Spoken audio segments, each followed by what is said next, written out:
1월 20일 매일 성경 본문 말씀은 신명기 9장 1절에서 12절입니다. 본문은 이스라엘이 가나안 땅에 들어갈 수 있었던 원인에 대해 서술합니다. 먼저 1절에 이스라엘아 들으라 라는 말로 시작합니다.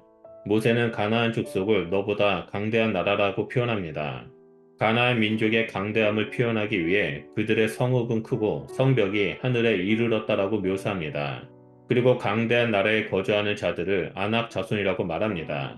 아낙 자손을 크고 많은 이라는 표현으로 수식하는데 이는 강대한 백성을 표현하는 관용적인 표현이며 가나안 정탐 사건에서도 사용되었습니다. 3절에서 모세는 오늘 너는 알라라고 말합니다. 너의 앞에서라는 표현을 두 차례나 사용하여 여호와께서 맹렬한 불같이 이스라엘보다 앞서 나아가시고 여호와께서 아나 자손을 멸하사 이스라엘 앞에 엎드러지게 하실 것이라고 말합니다. 그러나 모세는 너는 그들을 쫓아내며 속히 멸하라라고 명령합니다. 창세기는 가나안 족속의 죄가 아직 가득 차지 않았다라고 언급하는데 신명기는 이 민족들이 악함으로 말미암아 쫓아낸다라고 말하고 있습니다. 게다가 저자는 민족들이 악함으로 말미암아 두 차례나 기술하여 가나안 민족의 죄를 강조하고 있습니다. 이스라엘은 가나안 땅에 들어가며 완전히 점유한 후에 스스로 교만하지 않도록 주의해야 합니다. 행여나 가나안 땅 정복이 나의 의로움으로 인한 것으로 착각해서는 안 됩니다. 하나님 앞에서 의를 얻는 길은 믿음과 말씀 순종입니다. 모세는 앞서 계명의 준수가 우리의 의로움이라고 말한 바 있습니다. 믿음으로 의로워진 우리는 말씀 순종을 통해 계속 바른 관계를 유지할 수 있습니다. 여기서 내 의로움은 이스라엘 백성이 하나님의 지원을 받을 만한 자격을 스스로 갖췄다라는 자긍심을 말합니다. 이 의로움은 자신의 칭찬받을 만한 노력과 행위, 공적을 통해 갖춘 자질을 말합니다. 하지만 그들은 그런 자질을 갖추지 못했습니다. 따라서 이스라엘 백성은 자신들은 의롭고 가나안 백성들은 불의하기 때문에 자신들이 가나안을 차지했다라고 착각해서는 안 됩니다. 가나안 정복은 순전히 조상들과 맺은 언약을 따라 하나님께서 주도적으로 성취하신 업적일 뿐입니다. 도리어 그들은 그의 목이 곧은 백성일 뿐입니다.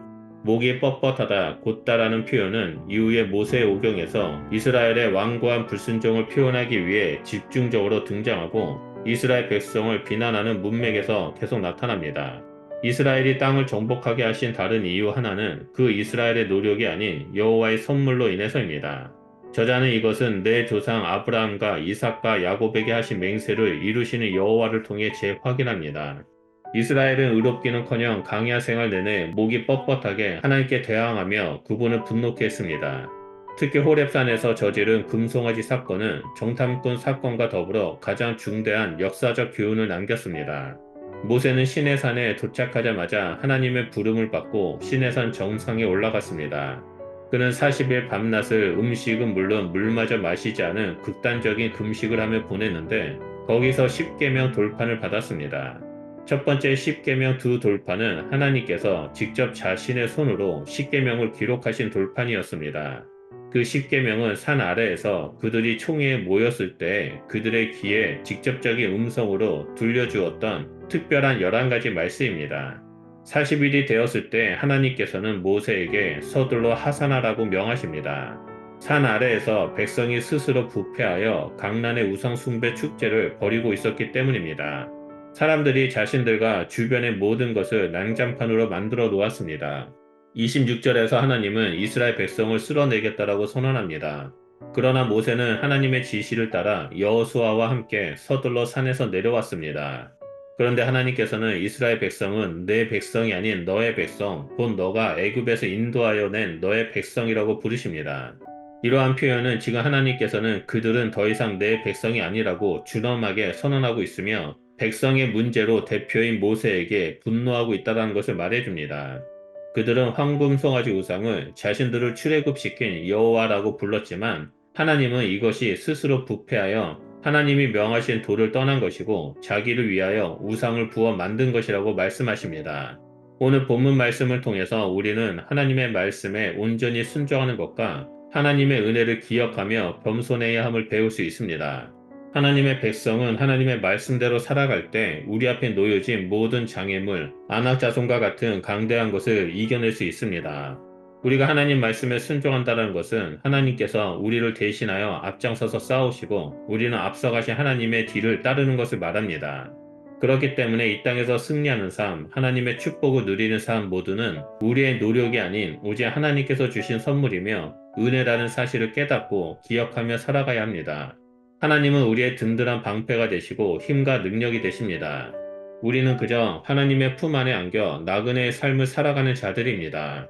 그렇게 늘 은혜를 품으시고 국류가 사랑으로 인도하시는 하나님을 온전히 따르는 자가 되어야 합니다. 성령 안에서 하나님의 말씀에 온전히 순종하고 겸손히 은혜 가운데 머물러 감사하는 삶을 살아갈 때 우리는 주님과 함께 영원한 본향 가운데 들어가게 될 것입니다. 기도하겠습니다.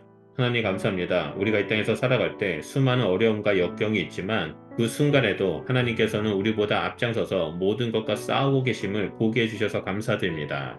하나님 단지 우리는 우리 앞에서 앞장서서 걸어가신 하나님을 바라보며 믿음의 길을 걸어가겠습니다.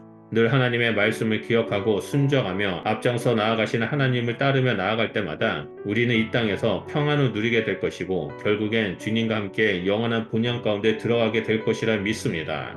하나님 오늘도 우리와 함께하여 주시고 주님을 바라보며 믿음의 길을 걸어가는 우리의 발걸음을 인도하여 주시옵소서. 우리와 동행해 주심을 감사드리며 예수 그리스도 이름으로 기도드립니다. 아멘.